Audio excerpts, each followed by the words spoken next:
Good evening, everyone, and welcome to your favorite sleep channel, The Droning Professor. Tonight we're going to learn about Tycho Brahe, the man who lost his nose and found the stars. So as you make yourselves comfortable, please take a moment to let us know where you're listening from and feel free to subscribe. Now, as always, take a moment for some deep breaths, letting your mind and body relax for a good night of sleep. Tonight, we're going to talk about a man who had a pet moose that died from drinking too much beer and falling down the stairs. A man who wore a prosthetic nose made of metal. A man who owned 1% of Denmark's entire wealth. A man who built a castle observatory that was part scientific laboratory, part party venue.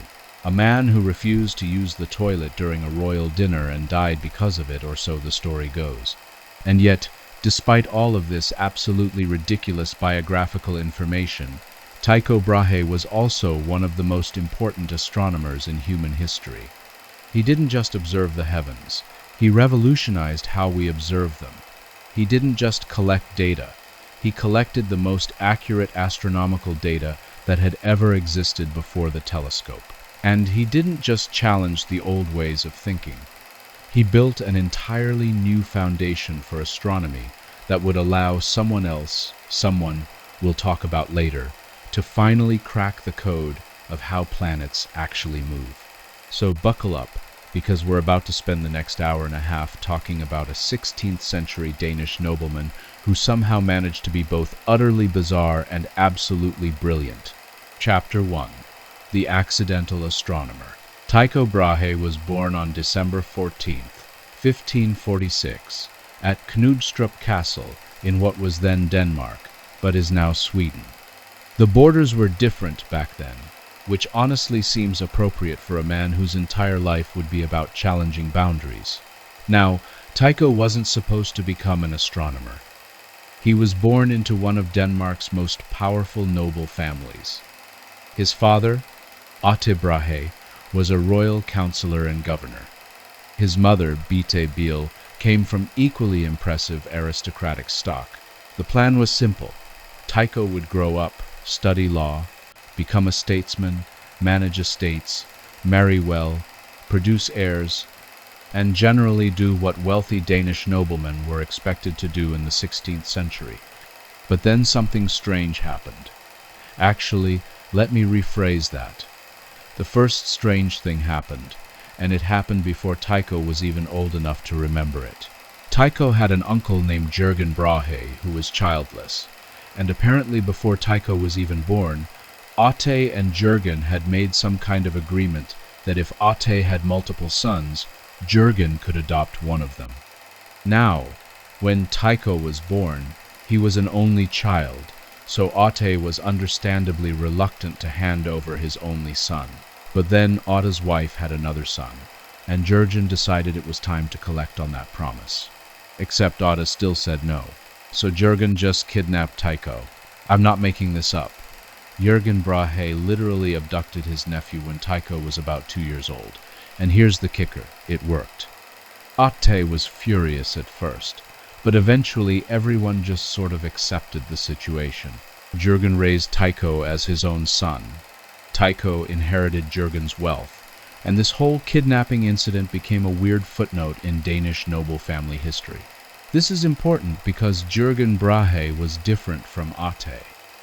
While Atte was focused on politics and traditional noble pursuits, Jürgen had intellectual interests. He wasn't a scientist himself, but he valued learning. He made sure Tycho received an excellent education, and more importantly, he didn't pressure Tycho quite as hard to follow the traditional noble path. So, young Tycho went off to the University of Copenhagen in 1559, when he was just 13 years old. This wasn't unusual for the time universities accepted students much younger than they do today. He was supposed to study law and philosophy, the usual preparation for a life in government service. And then, in 1560, something happened that changed everything. On August 21st, 1560, there was a partial solar eclipse visible from Copenhagen. Now, eclipses weren't completely mysterious to people in the 16th century. Astronomers had been predicting them for centuries. But here's what blew young Tycho's mind. The astronomers had predicted this eclipse would happen, and then it actually happened, right on schedule.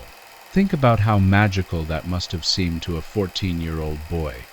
These people, these astronomers, they could look at tables of numbers and mathematics and tell you that on a specific day, at a specific time, the moon would pass in front of the sun, and then it would actually happen. They could predict the future of the heavens. Tycho was hooked. He immediately started buying astronomy books. He bought astronomy instruments with his allowance. He stayed up at night observing the stars when he was supposed to be studying law. His uncle and family weren't thrilled about this, but Tycho didn't care. He had found his calling. In 1562, Tycho went to the University of Leipzig, supposedly to study law, but really to continue studying astronomy. His family was concerned enough about his obsession that they sent a tutor named Anders Sorensen Vedel along with him. Vedel's job was to keep Tycho focused on law and away from astronomy. This did not work. Tycho would study law during the day to appease Vedel, and then he'd sneak out at night to observe the stars. He made his own astronomical observations and compared them to published astronomical tables. And here's where Tycho started to become Tycho. He noticed that the published tables were wrong. In August of 1563, Tycho observed a conjunction of Jupiter and Saturn. That's when the two planets appear very close together in the sky. He compared his observation to two sets of astronomical tables that were commonly used at the time. The Alphonsine tables, which dated back to the 13th century, and the Prutenic tables, which were more recent and based on Copernican calculations. The Alphonsine tables were off by a whole month. The Prutenic tables were off by several days. For most people, this would have been mildly interesting. For Tycho, it was a revelation. If the best astronomical tables available were this inaccurate, then the entire foundation of astronomy was shaky. What good was astronomical theory if it couldn't accurately predict where the planets would be?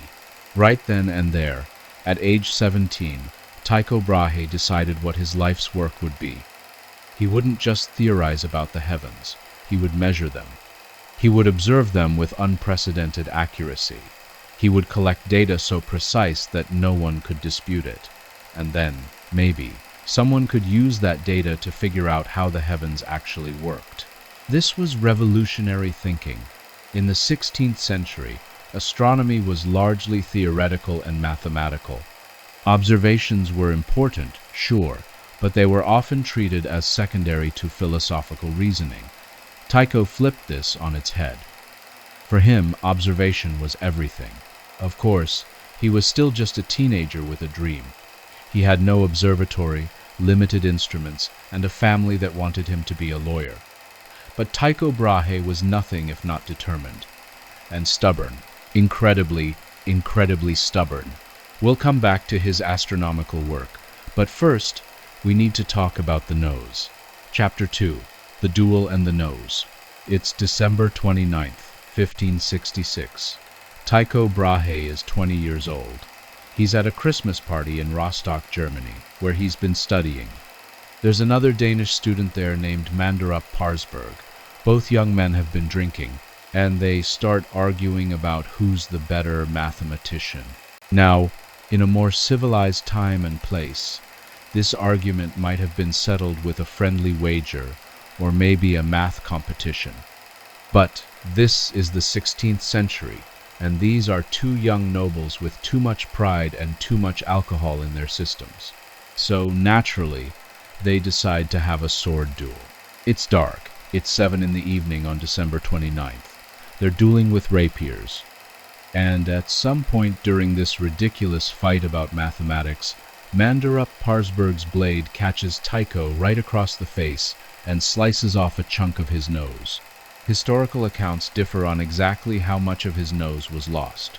Some sources say it was just the bridge. Others suggest it was a more substantial portion. But everyone agrees that Tycho lost enough of his nose that he needed to wear a prosthetic for the rest of his life.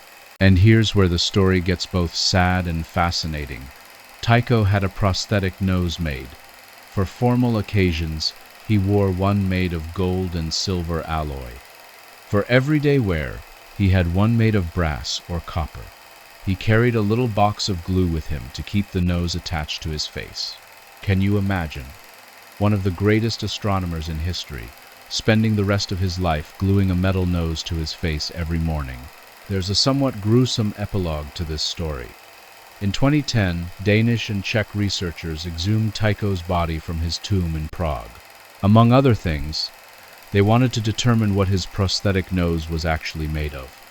They found green stains on the skull around the nasal cavity, which suggested copper-based alloy for everyday use, supporting the historical accounts.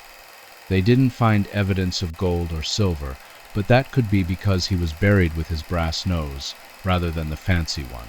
Now, you might think that losing part of your nose in a drunken duel about math would be a wake-up call, a moment when a young man decides to settle down and become more serious. And, in a way, it was, but not in the way you'd expect. For Tycho, the duel seemed to crystallize something. He was a nobleman, yes, but he wasn't going to be a typical nobleman. He wasn't going to spend his life politicking at court or managing estates or fighting wars. He was going to be an astronomer. And not just any astronomer, he was going to be the best astronomer the world had ever seen. The nose became part of his image, part of his legend. Later in life, when he was famous, people would whisper about the man with the metal nose who could predict the movements of the heavens. It made him distinctive, memorable. In a weird way, that disfigurement became part of his identity as this larger-than-life scientific figure. But we're getting ahead of ourselves. In 1567, Tycho was still just a young man with dreams and limited resources. He returned to Denmark and spent the next few years continuing his studies, making observations whenever he could, and slowly building up his collection of astronomical instruments. And then, in November of 1572, something happened that would make Tycho Brahe famous across Europe. Chapter 3. The New Star. On November 11th, 1572, Tycho Brahe was walking home from his alchemy laboratory. Yes, alchemy laboratory, we'll get to that later. It was evening, and he was looking up at the sky, as was his habit. And he saw something that shouldn't exist. There, in the constellation Cassiopeia, was a star he had never seen before. A bright star. An incredibly bright star. In fact, it was so bright that it was visible even during the daytime. Now, to understand why this was such a big deal, you need to understand the astronomical worldview of the time. The dominant theory, which had been in place since ancient times, was based on Aristotle's physics and Ptolemy's astronomy. According to this view, the heavens were perfect and unchanging. The stars were fixed points of light attached to a crystalline sphere that rotated around the Earth. They never changed. They never moved relative to each other. They were eternal and immutable. Meanwhile, everything close to Earth, the moon, the planets, comets, those could change. They were in the sublunary realm, the region below the moon's orbit, where things were imperfect and subject to change and decay. This wasn't just astronomical theory. It was deeply embedded in the philosophical and theological worldview of medieval and Renaissance Europe. The heavens were perfect because they were closer to God. Earth was imperfect because it was far from God. This hierarchy was part of the fundamental order of the cosmos. So, when Tycho saw a new star appear in the sky, he wasn't just seeing an interesting astronomical phenomenon. He was seeing something that shouldn't be possible according to the entire philosophical framework of the universe. His first thought was that he must be wrong. Maybe it was something close to Earth that only looked like it was far away. Maybe it was in the sublunary realm and not actually among the stars. There was a way to check this: parallax. If you look at something close to you and move your head from side to side, the object appears to move against the background. The closer the object, the more it moves. If you look at something very far away, like a mountain, and move your head, it barely moves at all against the background sky. The same principle applies to astronomical objects. If something is close to Earth, it will show parallax. It will appear to shift position relative to the background stars as the Earth rotates and as you observe from different locations. If it's very far away, among the stars themselves, it will show no parallax. Tycho measured. He measured carefully, using the best instruments he had. Night after night, he observed the new star and measured its position relative to other stars. No parallax. None at all. This thing was far away as the stars themselves, or farther. This was revolutionary. This was world-shaking. This meant that the heavens could change. The stars were not fixed and eternal. Something new could appear in the realm that was supposed to be perfect and unchanging. Tycho knew he had to publish this discovery, and quickly. In May of 1573, he published a book called De Nova Stella on the new star. We still call these objects novae today based on Tycho's term. It's actually where we get the word nova in astronomy. Now, publishing this book was actually a difficult decision for Tycho. In the 16th century, there was a certain stigma attached to publishing among noblemen.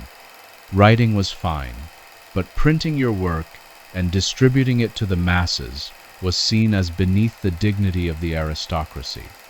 It was something that scholars and professors did, not nobles. Tycho's friends actually advised him not to publish. They told him it would damage his reputation, that people would think he was stooping to common academic work. But Tycho didn't care. This discovery was too important. The world needed to know that the heavens could change. The book made Tycho famous across Europe. Astronomers, philosophers, and educated people everywhere were talking about the new star and about this Danish nobleman who had studied it so carefully. The star itself, which we now know was a supernova, a massive stellar explosion, remained visible for about 18 months before fading from view. But its impact on astronomy and on Tycho's career would be permanent. There's an irony here that's worth noting. Tycho's observation of the nova was impeccable. His data was excellent. His conclusion that it showed no parallax was correct. But his interpretation of what this meant was, ultimately, wrong. Tycho believed that the appearance of the nova proved that the heavens could change, but he didn't believe this meant the entire Aristotelian Ptolemaic system was wrong. He still believed in most of the traditional cosmology. He would spend much of his later career trying to preserve elements of the old system while incorporating new observations. But he had opened a door. He had shown that the heavens were not as they had been described. And once that door was opened, once people started questioning one aspect of the traditional cosmology, it became easier to question other aspects. The nova made Tycho Brahe famous. More importantly, it made him credible. He wasn't just a nobleman with a strange hobby anymore. He was an astronomer whose work mattered, and that credibility was about to get him something that most astronomers could only dream of: his own island. Chapter 4. Uraniborg, the Castle of the Heavens. In 1575, Tycho Brahe got married. Her name was Kirsten Jürgensdatter, and here's where things get interesting from a social standpoint. Kirsten was a commoner. She wasn't from a noble family. In the rigidly hierarchical society of 16th century Denmark, this was a big deal. Tycho and Kirsten couldn't have a formal marriage in a church because of their class difference. Instead, they had what was called a morganatic marriage, a common law marriage. This meant their relationship was recognized, but it had social and legal implications. Most significantly, Kirsten could never take Tycho's noble title, and their children would have a complicated social status. But Tycho didn't care. By all accounts, he and Kirsten had a genuine, loving relationship. They would have 8 children together, and Kirsten would be his partner and supporter throughout all of his astronomical endeavors. In an age when many noble marriages were purely political arrangements, Tycho and Kirsten seem to have actually loved each other. It's one of the more humanizing aspects of Tycho's story. However, this marriage did create some tension with Tycho's aristocratic family and with Danish society. And this tension was probably on King Frederick II's mind when he decided to do something quite extraordinary for Tycho. King Frederick had been following Tycho's work. He had read about the nova. He understood, perhaps better than most, that Tycho was bringing prestige to Denmark. Here was a Danish astronomer whose work was being discussed across Europe. This was good for Denmark's reputation. There was just one problem. Tycho was getting offers from other countries. Academic institutions across Europe wanted him. They were offering him positions, resources, patronage, and Tycho was getting frustrated with Denmark. He wanted to do serious astronomical work, and that required resources, space, instruments, funding. King Frederick was worried that Denmark might lose its most famous scientist. So in 1576, he made Tycho an offer that the astronomer couldn't refuse. He gave him an island, not a small island, not a symbolic island. The king gave Tycho the entire island of Haven, located in the Danish Sound between Denmark and Sweden. The island was about 5 kilometers long and 2.5 kilometers wide. It came with farmland, peasants who owed feudal duties, and a steady income from rents and agricultural production. And the king gave Tycho permission and funding to build whatever kind of observatory he wanted. Tycho was ecstatic. This was beyond his wildest dreams. He immediately started planning the most ambitious astronomical facility the world had ever seen. He called it Uraniborg, the Castle of Urania, named after the muse of astronomy. Now, when I say castle, I don't mean a defensive military structure. Uraniborg was a palace observatory, a combination of scientific research facility, noble residence, and architectural statement. Construction began in 1576 and continued for several years. The main building was designed in a Renaissance style, with influences from various European architectural traditions. It was square in layout, about 48 meters on each side, with towers at each corner. The walls were decorated with colorful designs and astronomical symbols. Inside, there were observing rooms, libraries, workshops for building instruments, laboratories for alchemy, and living quarters for Tycho, his family, and his staff. The building was oriented to the cardinal directions. With remarkable precision, the walls faced exactly north, south, east, and west. This wasn't just aesthetic. It was functional. Astronomical observations required precise knowledge of directions, and Tycho built that precision into the structure itself. In the gardens around the main building, Tycho constructed additional observatories. He had specialized rooms for different types of observations. He had massive instruments, quadrants and sextants, and armillary spheres built to measure the positions of stars and planets with unprecedented accuracy. And he didn't stop there. Later, he built a second facility called Stjerneborg, the Castle of the Stars. This one was built partially underground to protect the instruments from wind vibration. Tycho had learned that even small vibrations could affect the accuracy of measurements, so he put his most sensitive instruments in underground observing chambers. Uraniborg wasn't just an observatory. It was also essentially a research institution. Tycho hired assistants and students. He had craftsmen who built instruments according to his specifications.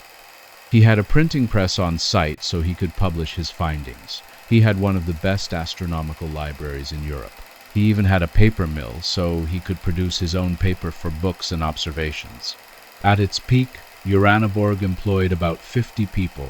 Some were there for the astronomy assistants who helped with observations, mathematicians who helped with calculations. But many were there to support the entire operation: servants, farmers, craftsmen, printers. And yes, there was that pet moose. And a dwarf named Jep, who Tycho believed had prophetic powers, and who sat under the dinner table during meals and was occasionally fed scraps.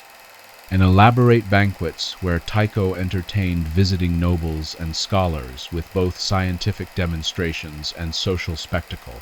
Tycho Brahe had essentially created his own little scientific kingdom on Haven. He was the feudal lord of the island, which meant the peasants owed him labor and taxes. This was actually a source of conflict throughout his time there by many accounts. Tycho was not the most considerate landlord. He demanded a lot from the island's residents, and not everyone appreciated being under the authority of an astronomer who seemed more interested in stars than in their welfare.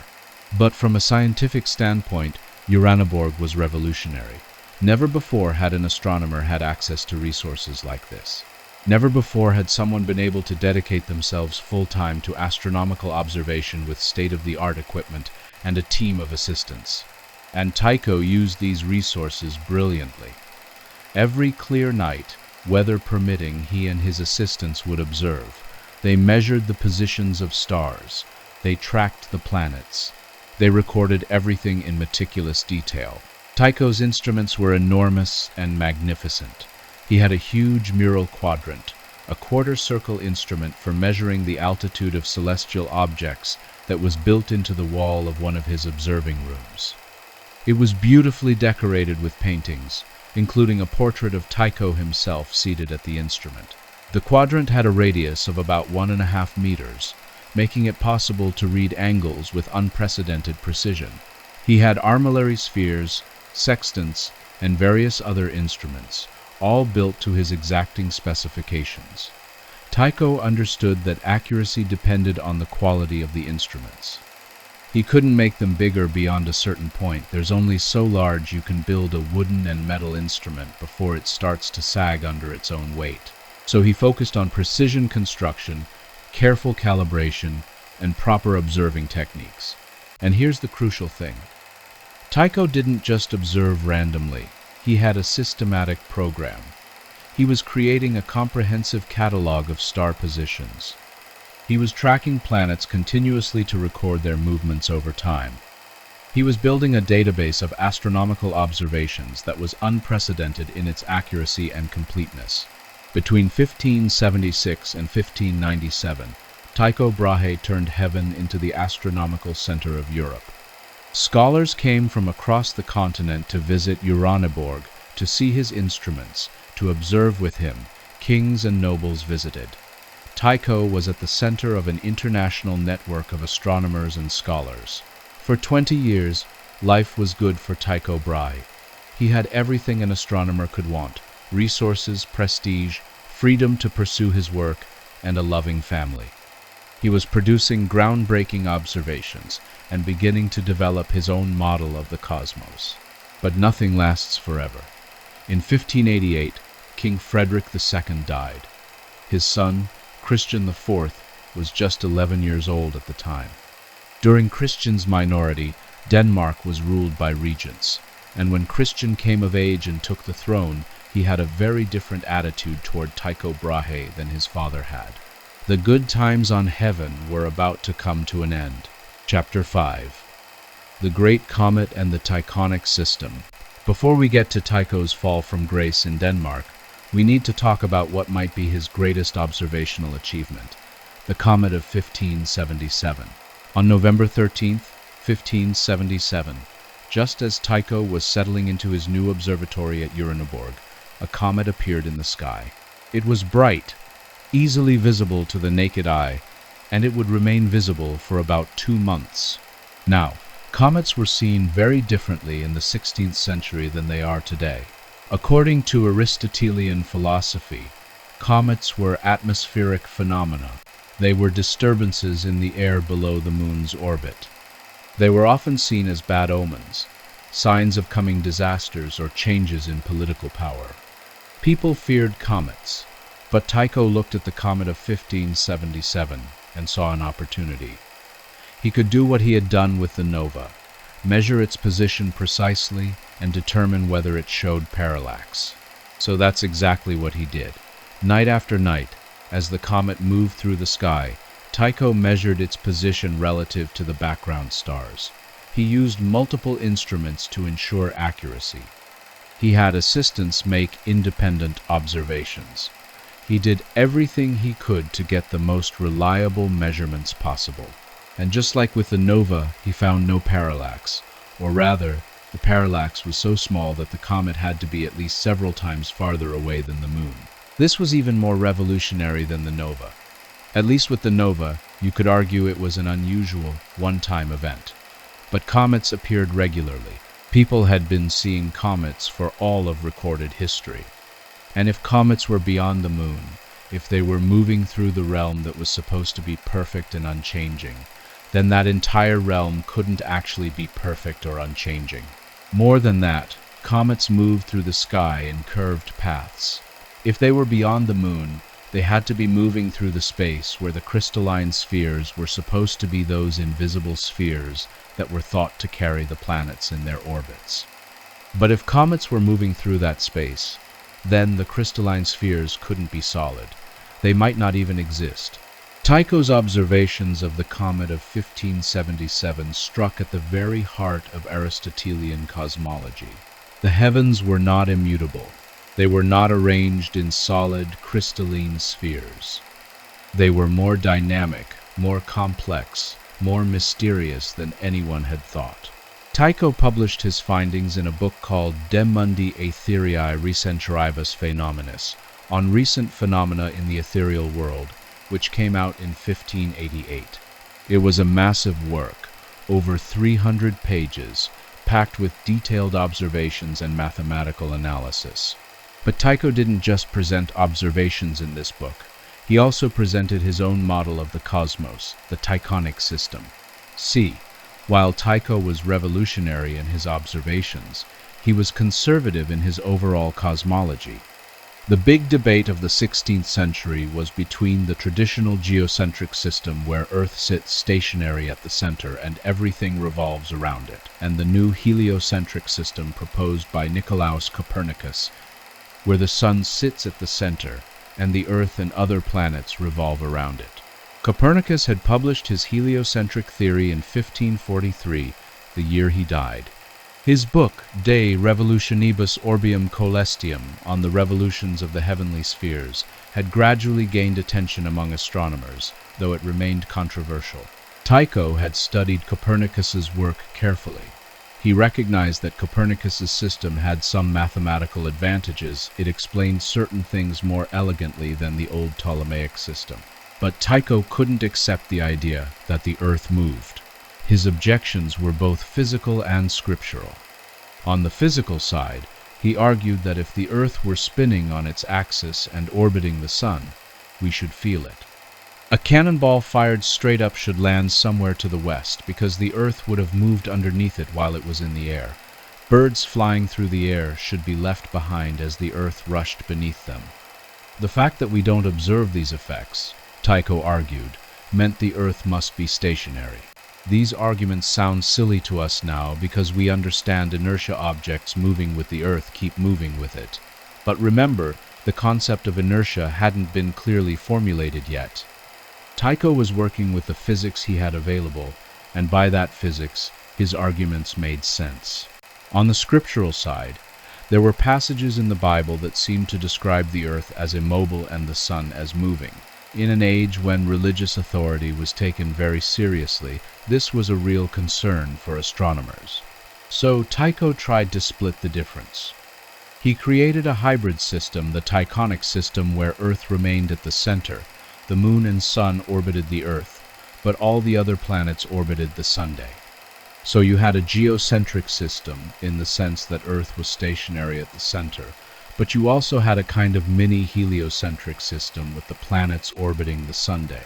Mathematically, the Tychonic system worked just as well as the Copernican system for predicting planetary positions.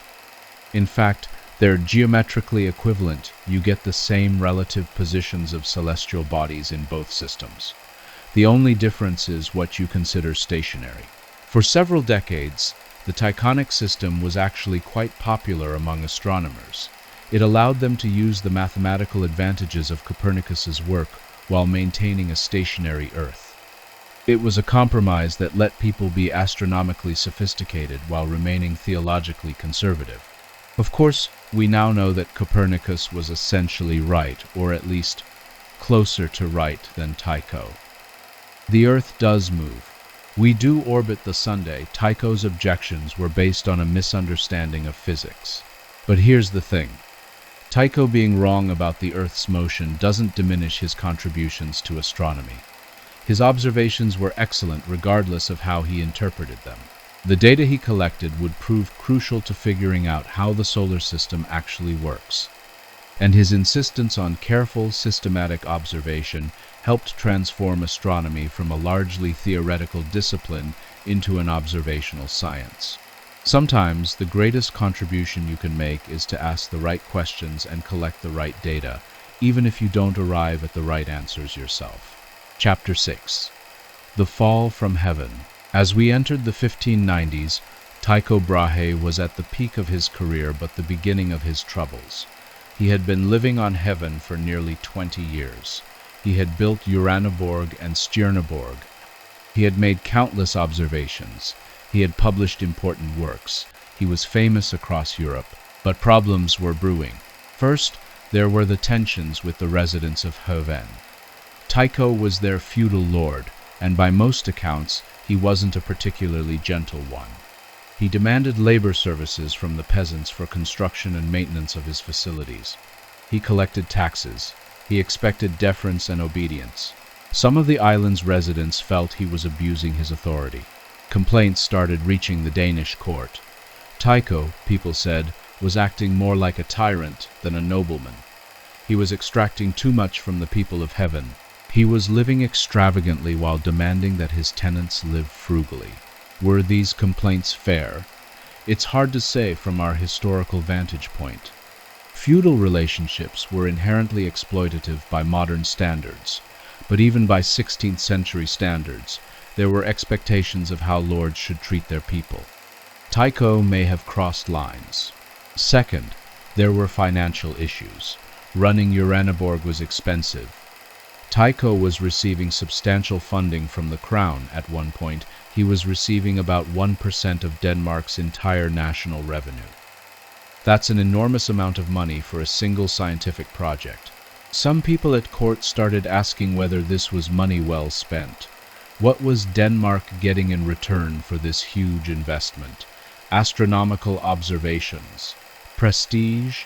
Was that worth 1% of the budget? Third, and perhaps most importantly, King Frederick II, who had given Tycho the island and supported him generously, died in 1588. His son, Christian IV, eventually took over. Christian was very different from his father.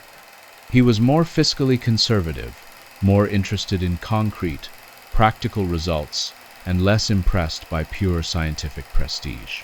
Christian had been a child when Tycho received Fen. He had no personal investment in supporting Tycho, and as he came of age and took more control of the government, he started questioning the arrangement.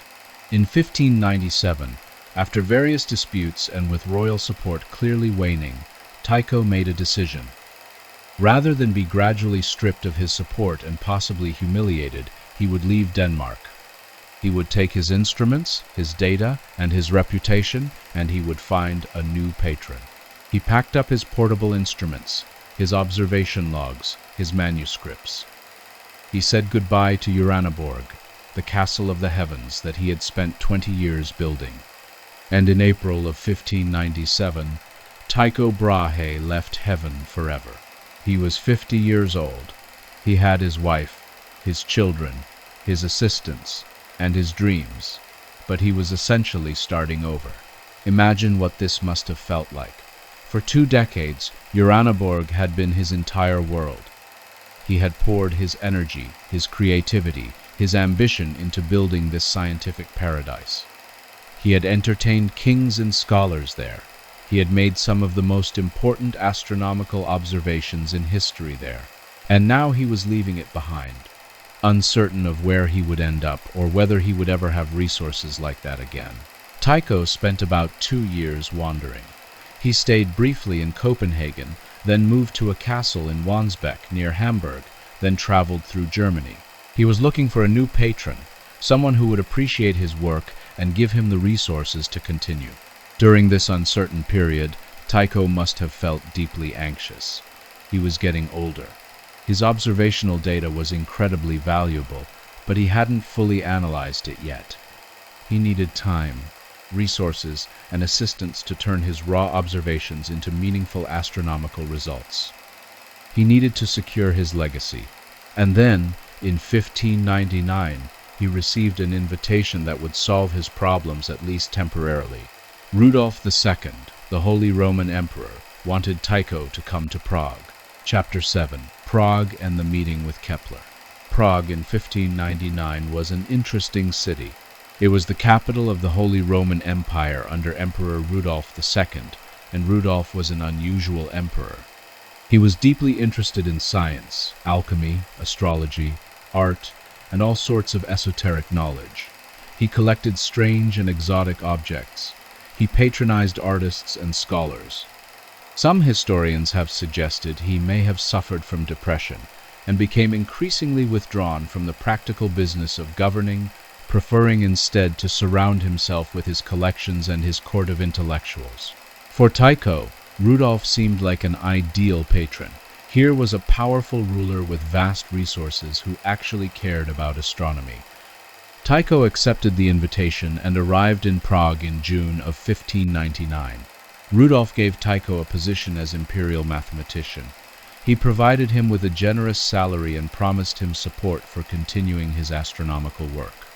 Tycho was also given Benátky Castle, located about 22 miles from Prague, which he could use as his base of operations. Now, Benátky Castle wasn't Uraniborg. It wasn't designed as an observatory. It didn't have the same specialized facilities.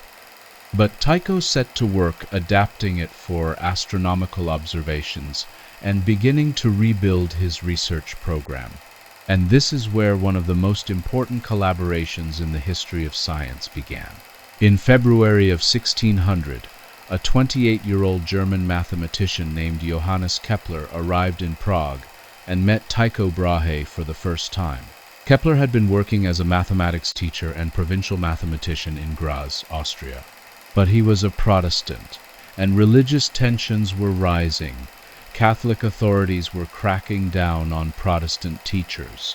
Kepler was looking for a new position, and he had heard about Tycho's presence in Prague. The two men could hardly have been more different. Tycho was a wealthy nobleman, socially sophisticated, accustomed to dealing with kings and emperors. He was experimental and empirical in his approach, show him the data, show him the observations. Kepler was from a much humbler background, awkward in social situations, deeply theoretical and mathematical. He believed in finding the mathematical harmonies underlying the cosmos. Tycho was also, by this point in his life, somewhat set in his ways. He had developed his own model of the cosmos, the Tychonic system, and he wanted Kepler's mathematical skills to help prove it. He had decades of observational data, but he needed someone with strong mathematical abilities to analyze it thoroughly. Kepler, on the other hand, was a Copernican. He believed the sun was at the center and the earth moved. He was fascinated by the idea of mathematical laws governing planetary motion, and he knew that Tycho's data was the best that existed. So here's the situation. Tycho had the data but the wrong theoretical framework. Kepler had brilliant mathematical and theoretical insight, but no data. They needed each other, but they also frustrated each other. Tycho was possessive of his data. He had spent decades collecting these observations. They were his treasure, his legacy. He wasn't about to hand them all over to this young German mathematician who might use them to promote the Copernican system that Tycho opposed. So Tycho gave Kepler limited access to the data. He would share observations of one planet at a time, just enough for Kepler to work on specific problems, but not enough for him to see the complete picture. Kepler found this maddening. He could see that Tycho's observations held the key to understanding planetary motion, but he couldn't get full access to them. He later wrote rather bitter comments about Tycho's possessiveness, comparing it to a guard dog sitting on a pile of data and not letting anyone use it. Their working relationship was tense. They argued about cosmological models. They argued about working conditions. At one point, Kepler actually left Prague in frustration, though he eventually returned. But despite the tension, Real work was getting done. Tycho assigned Kepler to work on the orbit of Mars. Mars was particularly problematic in planetary theory because its orbit showed noticeable deviations from circular motion. It was a tough problem, perhaps. Tycho thought it would keep Kepler busy and out of trouble. What Tycho didn't realize was that he had just set Kepler on the path that would lead to his 3 laws of planetary motion, the laws that would revolutionize astronomy and provide the foundation for Newton's physics. But we're getting ahead of the story. Tycho and Kepler worked together in Prague for less than 2 years. It was a short collaboration, fraught with tension, but incredibly productive. And then, in October of 1601, it all came to an abrupt end. Chapter 8. The Death of Tycho Brahe. The traditional story of Tycho Brahe's death is almost too ridiculous to believe, but it was accepted as fact for 4 centuries. According to this account, Tycho attended a banquet in Prague on October 13, 1601. The dinner was hosted by a nobleman named Peter Vock Ursinus Rosenberg. During the meal, Tycho needed to urinate, rather urgently, but there was a strict protocol at formal dinners. You didn't leave the table before the host gave permission, and apparently the host wasn't giving permission. So Tycho, not wanting to breach etiquette, held it in. He held it through the rest of the dinner. He held it through the after-dinner socializing. By the time he finally got home, he was in serious distress. According to the traditional account, he had developed an acute urinary retention. Basically, his bladder was full, but he couldn't urinate. Over the next 11 days, Tycho's condition deteriorated. He experienced extreme pain. He developed a fever. On the night of October 24th, 1601, Tycho Brahe died.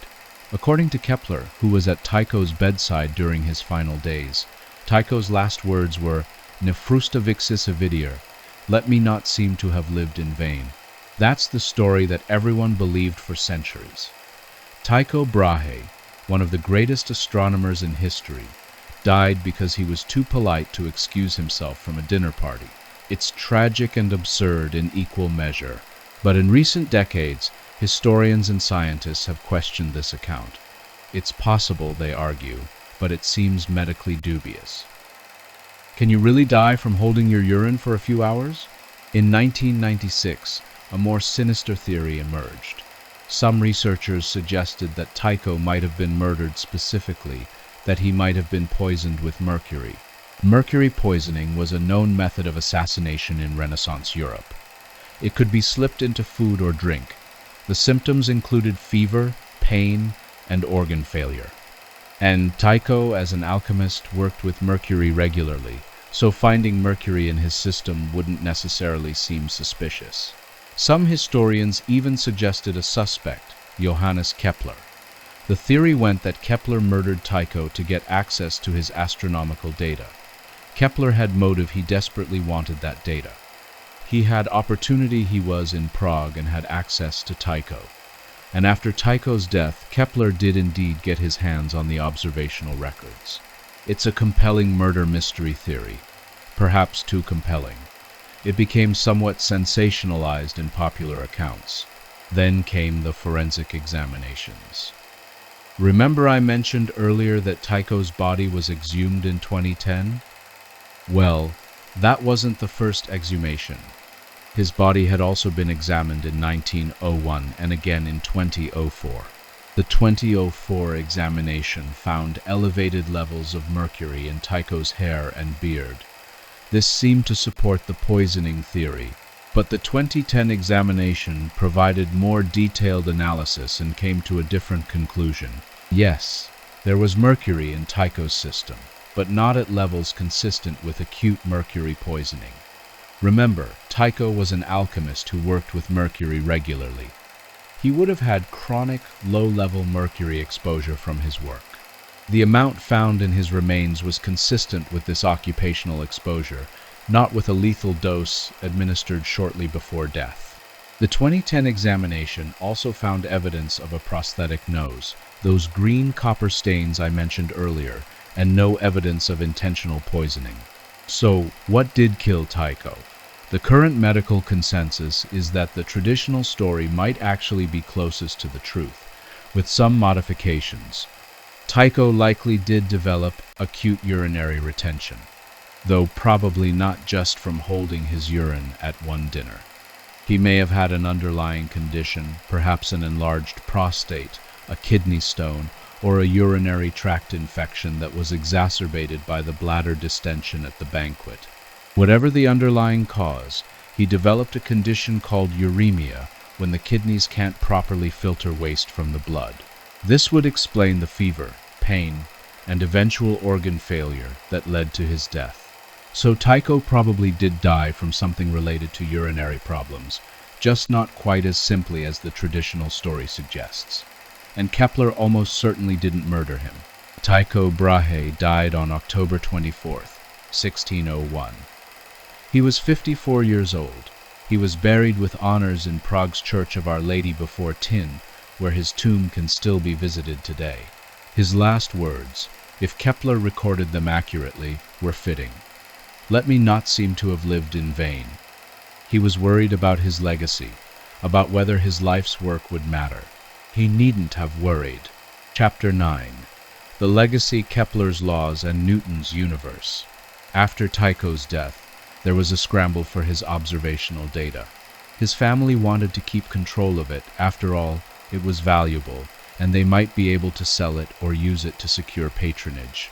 But Kepler, now appointed as Rudolf's imperial mathematician succeeding Tycho, argued that the data belonged to the emperor and that he should have access to it for his work. After some maneuvering and negotiation, Kepler got what he wanted. He gained access to Tycho's complete observational records. And with that data, Kepler proceeded to revolutionize astronomy. Remember that Tycho had assigned Kepler to work on the orbit of Mars? Kepler spent years wrestling with that problem. He tried fitting Mars's orbit to various combinations of circles, the traditional approach in astronomy. Nothing worked. The predictions were always slightly off from Tycho's observations. And here's where Tycho's obsession with accuracy paid off. In earlier times, astronomers might have dismissed small discrepancies as measurement error. But Kepler knew Tycho's measurements were precise. If Tycho said Mars was in a particular position and Kepler's circular orbit predicted it should be somewhere else, even by just 8 minutes of arc, that's 8/60ths of a degree, Kepler knew Tycho was right, and the theory was wrong.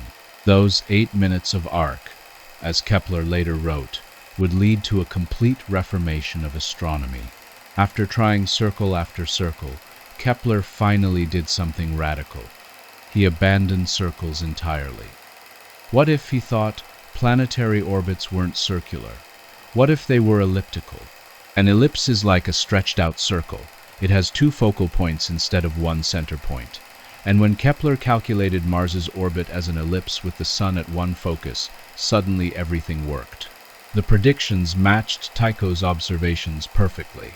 This became Kepler's first law of planetary motion. Planets orbit the Sun in elliptical paths, with the Sun at one focus of the ellipse. Kepler published this finding in 1609 in his book Astronomia Nova, New Astronomy. But he didn't stop there. He also discovered a relationship between a planet's orbital speed and its distance from the Sunday. Planets move faster when they're closer to the Sun and slower when they're farther away, and there's a precise mathematical relationship governing this. This became Kepler's second law. A line connecting a planet to the Sun sweeps out equal areas in equal times. Finally, after more work comparing the orbits of different planets, Kepler discovered a relationship between the size of a planet's orbit and how long it takes to complete one orbit. This became Kepler's third law. The square of a planet's orbital period is proportional to the cube of its average distance from the Sunday. These 3 laws completely transformed astronomy. They replaced the complex system of circles upon circles that astronomers had been using since ancient times. They were simple, elegant, and most importantly, they worked. You could use Kepler's laws to predict planetary positions with far greater accuracy than any previous system. But here's the crucial point. Kepler could not have discovered these laws without Tycho's data. Tycho's observations were precise enough to show the deviations from circular orbits.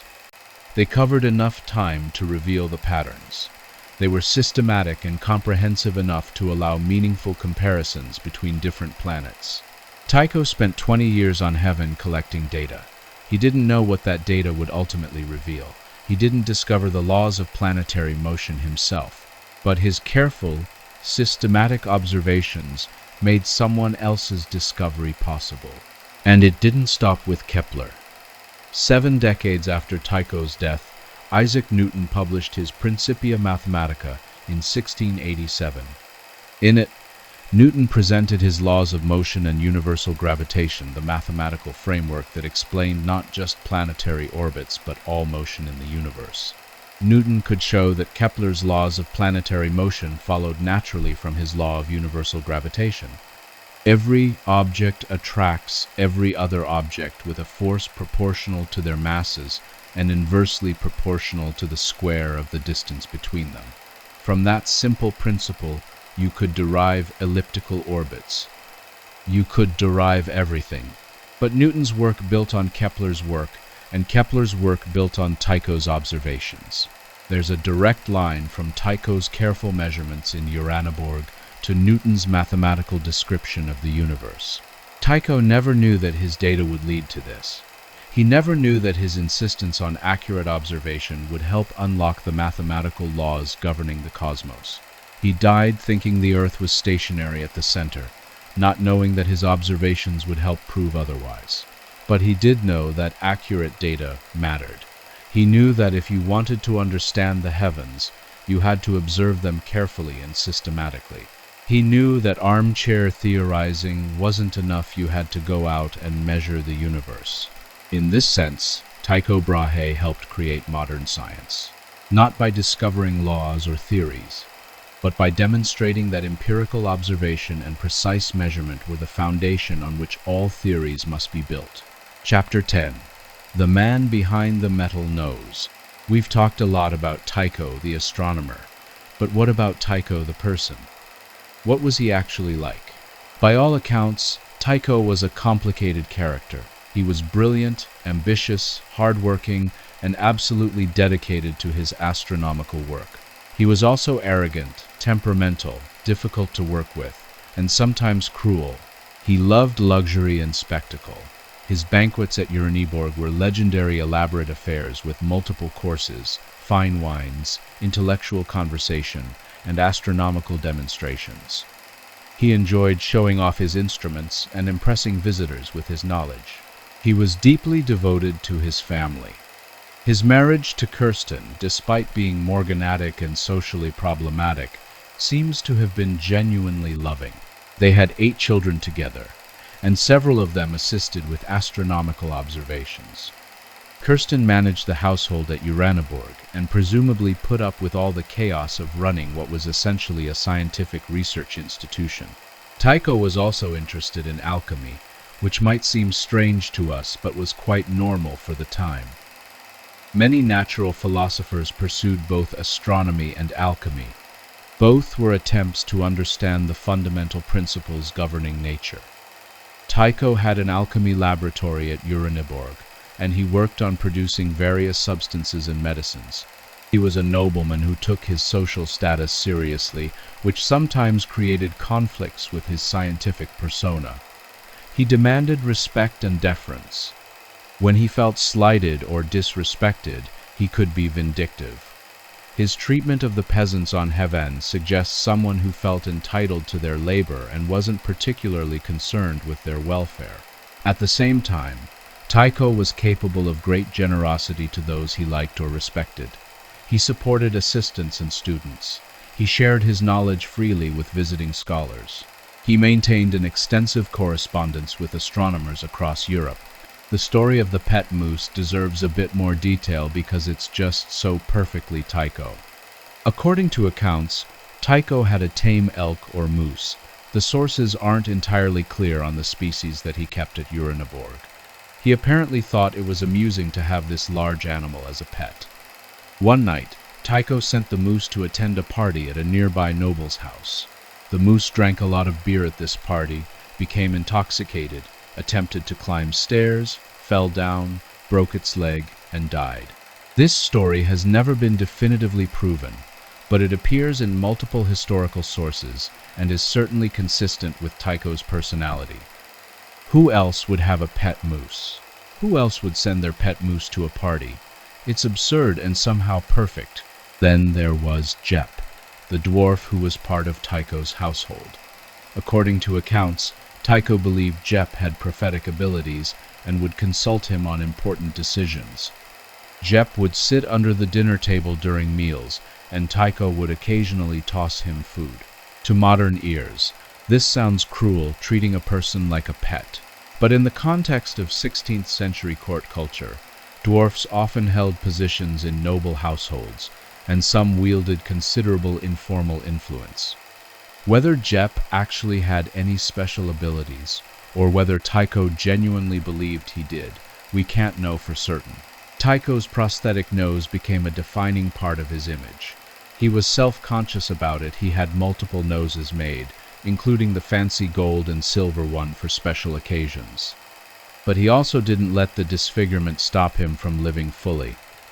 He moved in the highest circles of European society. He entertained kings. He corresponded with scholars. The nose became part of his legend rather than something that held him back.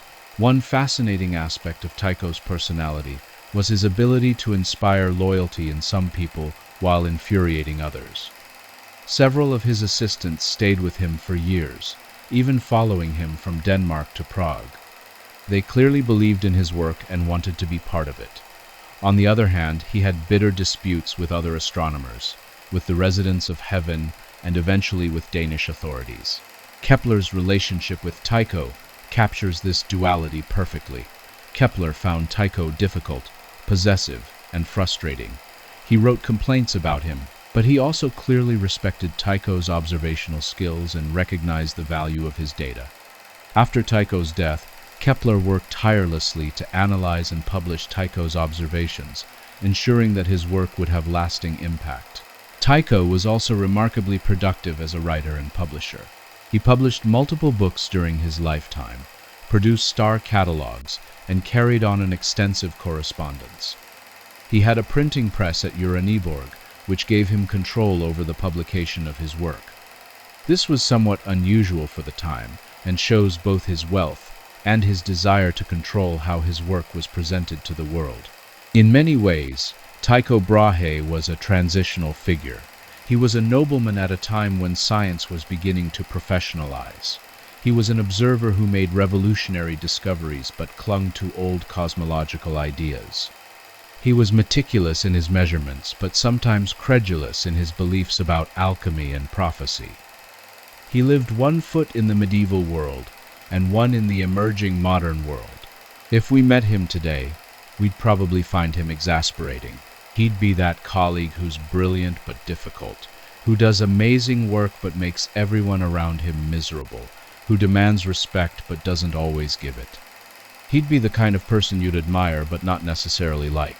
But we'd also recognize his genius, his dedication, and his importance. We'd see that despite his flaws, he changed how we understand the universe. Chapter 11. Uraniborg after Tycho. What happened to Uraniborg after Tycho left? The story is actually quite sad. When Tycho departed heaven in 1597, he took his portable instruments, his data, and his movable possessions. But the buildings remained, along with the larger instruments that were built into the structures. For a while, there was hope that Uraniborg might continue as an astronomical facility. Various proposals were made for other astronomers to use it, but nothing came to fruition. Without Tycho's driving force and personal wealth, without a patron specifically interested in funding astronomical research, Uraniborg had no purpose. Christian IV, who had effectively driven Tycho out of Denmark, eventually gave the island of Hen to one of his noblemen. The new lord had no interest in astronomy. Uraniborg became just another property to be managed for profit. The buildings began to deteriorate. The specialized astronomical instruments were removed or destroyed. The underground observatories of Stjernborg were filled in. Local residents, who had resented the construction and operation of the observatory, began taking building materials for their own use. By the mid-17th century, just a few decades after Tycho's death, Uraniborg was essentially ruins. The magnificent castle of the heavens had been reduced to rubble. Over the following centuries, even the ruins disappeared. Stones were carried away. The site became farmland. By the 19th century, it was difficult to even locate exactly where Uraniborg had stood. It wasn't until the late 19th and early 20th centuries that historians and archaeologists became interested in locating and excavating the site. Various expeditions tried to map out the original structures. Some artifacts were recovered, pieces of instruments, pottery, building materials. Today, there's a small museum on heaven, and the site of Uraniborg is marked. You can visit and see where the foundations stood. There are interpretive displays explaining what the facility was like in its prime, but there's nothing left of the actual buildings.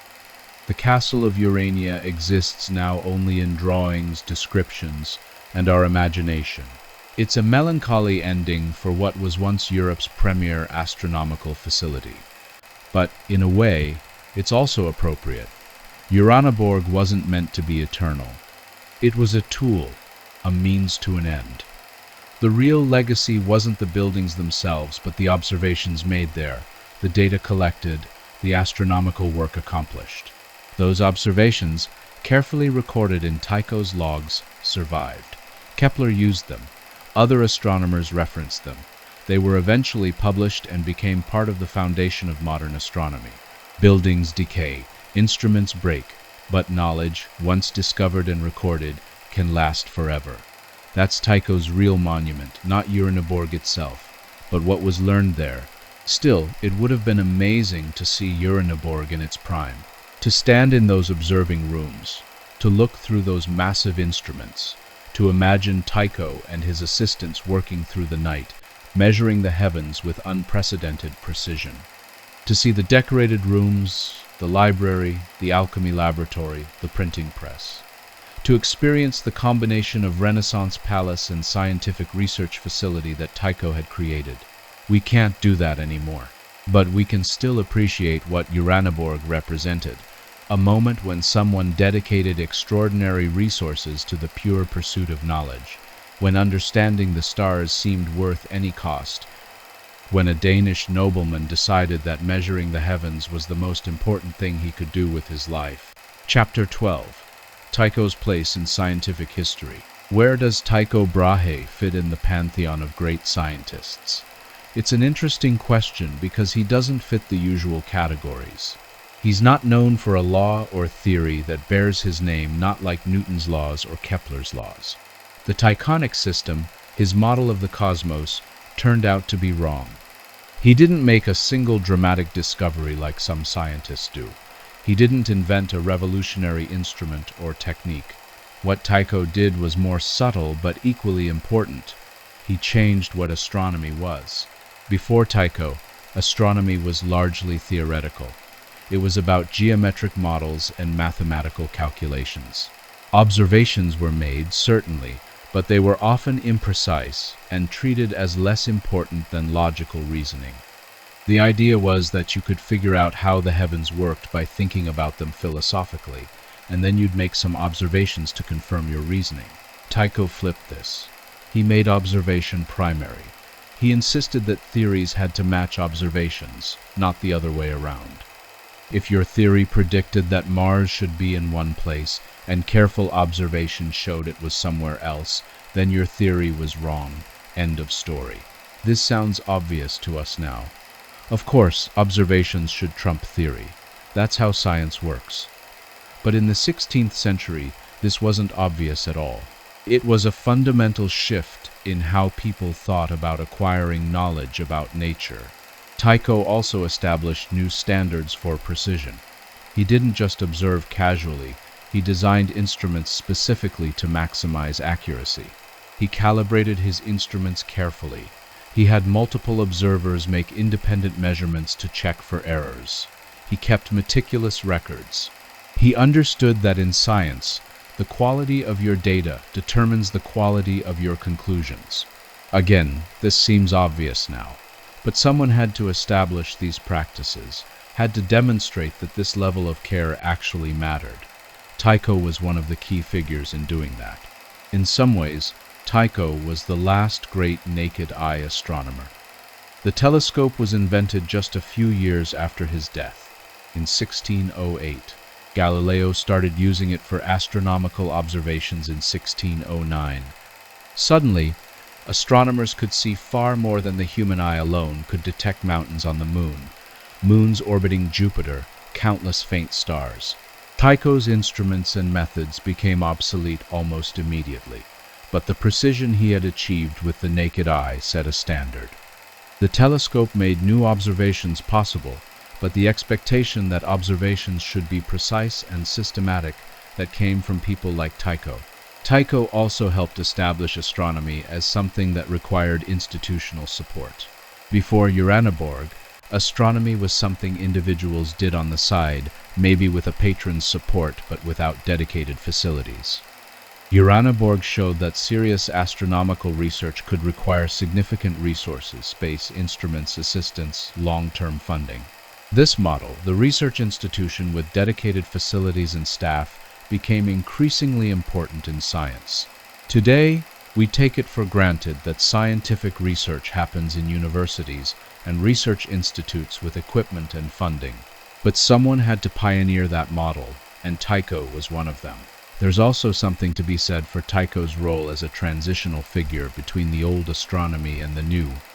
He respected the ancient traditions, he knew the classical texts, but he also insisted on challenging them when observations demanded it. He kept one foot in the Aristotelian cosmos while stepping tentatively toward the modern one. This might seem like a weakness. Wouldn't it have been better if he'd gone all the way to the Copernican system? But actually, Tycho's conservatism might have helped the astronomical revolution proceed. If he'd been too radical, his observations might have been dismissed by mainstream astronomers. Because he maintained some traditional views, his work was taken seriously across the ideological spectrum. When Kepler used Tycho's data to discover elliptical orbits, no one could dismiss it as the biased work of a Copernican radical. This was data collected by Tycho Brahe, who had explicitly rejected the Copernican system. If even Tycho's data pointed toward Kepler's conclusions, then those conclusions had to be taken seriously. So, Tycho's place in scientific history is as the observational astronomer who provided the empirical foundation for the astronomical revolution. He didn't make the revolution himself, but he made it possible. That's actually a pretty important role. Science isn't just about brilliant individuals having insights. It's about building on what came before, about providing data and tools and methods that others can use. Tycho excelled at that. He was the ultimate scientific enabler. And that brings us back to his last words. Let me not seem to have lived in vain. He didn't, Tycho. You absolutely did not live in vain. Conclusion. Looking up at the sky, we've spent an hour and a half talking about a man who lived more than 400 years ago. A man who lost part of his nose in a duel about math. A man who owned a pet moose that died from drinking beer. A man who built a castle observatory on an island. A man who may have died from bladder problems after a royal dinner. A man who wore a metal nose and measured the stars with unprecedented precision. Why does Tycho Brahe still matter? Partly because his story is just inherently fascinating. It has everything: aristocratic intrigue, scientific dedication, physical disability overcome, exile and redemption, collaboration and conflict, humor and tragedy. It's a great story. But Tycho matters for deeper reasons too. He reminds us that science is a human endeavor. It's not done by perfect, emotionless logic machines. It's done by people, flawed, complicated, sometimes difficult people. People with egos and ambitions and personal problems. People who make mistakes and hold wrong ideas even as they make important discoveries. Tycho also reminds us that scientific progress isn't always linear or obvious. The person who makes a crucial breakthrough isn't always the person who gets the final credit. Sometimes your role is to gather the data that someone else will interpret. Sometimes your job is to ask the right questions even if you don't find the right answers. And Tycho reminds us of something else: the importance of looking up. We live in an age when we can point telescopes at the farthest reaches of the universe, when we send spacecraft to other planets, when we detect gravitational waves from colliding black holes. The astronomy of the 21st century would seem like magic to Tycho. But it all started with people looking up at the night sky and wondering why the planets moved, wondering whether the stars were eternal or could change, wondering if we could predict where celestial objects would be tomorrow, next month, next year. Tycho looked up. Night after night, year after year, for decades, he looked up and measured and recorded. He didn't have computers or cameras or electronic sensors. He had his eyes, his instruments, and his dedication. And from those observations, made with such care and precision, came insights that transformed our understanding of the cosmos.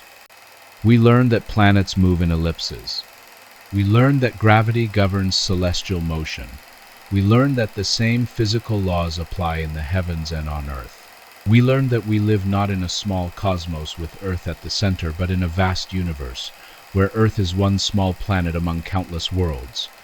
None of that would have happened, or at least, it would have happened much differently without Tycho Brahe's observations. So, tonight, when you leave here, maybe take a moment to look up at the sky. Find a star, a planet, the moon. Think about Tycho standing on heaven 400 years ago, looking at that same sky, measuring those same objects. Think about how far we've come in our understanding, and how it all built on the work of people like him. Think about the man with the metal nose who lost his island but found the stars. And remember, let us not seem to have lived in vain. Good night. And in case you've enjoyed our evening talk so much and still might be awake, here is another educational video for you.